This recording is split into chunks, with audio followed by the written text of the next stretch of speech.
Tampa Bay Buccaneers are on the clock. Super Bowl champions, $28.2 million in cap space.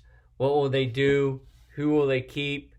Who could they possibly lose? And who do I think they will draft in their road to a repeat? So, three key free agents I have for them: Chris Godwin, wide receiver; Leonard Fournette, running back; and Shaq Barrett, edge. Um, all three of them could be re-signed. It looks like Chris Godwin will get the franchise tag. Um, Reports I've read is he's not thrilled, but he also knows that there could be a worse situation for him, um, which is a true statement. You'll get about $16 million, I believe, um, in guaranteed money for the 2021 season. And that's not money, not bad money. He could get more on the open market, but I think it's a it's a smart move if he can't come to a long term agreement with Tampa Bay. They do have a good setup with the cap space to have a chance at going for a repeat. It's very hard to do. It's been since the early 2000s since any team has repeated. Um, Leonard Fournette, it'd be smart for him if he can get a decent deal, um, to take it after coming over from Jacksonville from being released. If it's a team friendly deal for the Buccaneers, it would make them that more dangerous.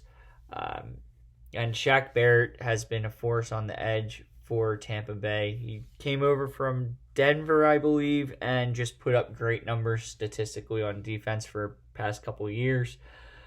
Um, I see him getting a boatload of money to go somewhere. Some defense is going to want to spend money on him.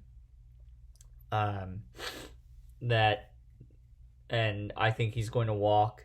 I think he'll play for his third team in about 4 years, 3 or 4 years. So positions in need: edge, interior offensive line, wide receiver, and running back. I have edge is number one for a simple fact that, like I said, I think Shaq Barrett is going to leave. I think he's going to go someplace else. I'm thinking somewhere like Minnesota, or somebody's going to throw ridiculous money at him just to add a piece. I'm not sure why I feel that way. I just have this gut feeling that that's who's going to offer a nice contract. 1A I have is the interior offensive line. Tom Brady is moving towards his mid 40s. He played fairly decent last year. I mean, wasn't outstanding, but he was solid. Still showing he can play. So protecting him is going to be your best opportunity to make sure you get back to the Super Bowl. Wide receiver, this all hinges on Chris Godwin. If he leaves, if they don't offer him a nice contract or franchise tag him, then they're going to have to find a replacement. They do have Mike Evans down there, who is a very solid wide receiver. Matchup nightmare for a lot of teams in the league.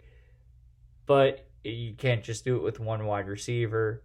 They can look at, they do have two really decent tight ends, but you're going to need that burner guy who if they lose Godwin, they're losing somewhat like that guy, so they'll have to replace him. And running back I have last. Leonard Fournette was kind of seemed like at times he was a workhorse, especially during the playoffs. It seemed like his name was getting called an awful lot, and if they don't re-sign him, they're going to have to look in that direction. So with the 32nd and last pick of the first round, who do I have Tampa Bay taking? I have him taking Elijah Vera Tucker, offensive guard out of USC, to protect that prime piece that they have in Tom Brady. I mean, if Tom Brady can replicate what he did this past year, and they can improve a little bit on the defense, then I see them running roughshod through the NFC South. I don't see Atlanta being that good. Carolina, I think, will be better. New Orleans is going to be very interesting because of their salary cap situation. What will happen?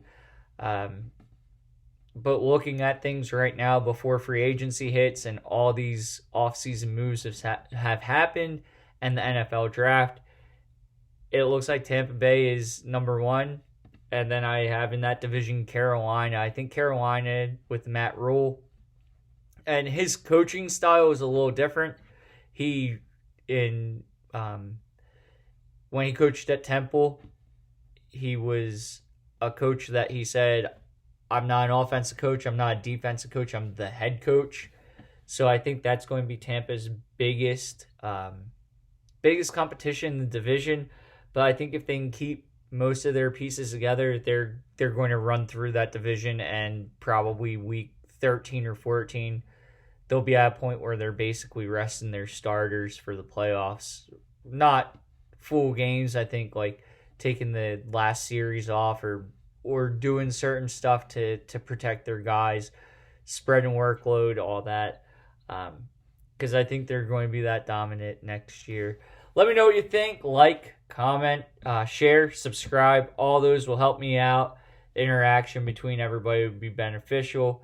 I'll probably wait until right before the NFL offseason really kicks in with franchise tags being announced and free agency starting. Right before that, I'll probably put out a video just with comments that people have left. I know I have a few of them, and some of them are going to be easy. Some of them might cause some debate when I go over them. But let me know what you think. Have a good one.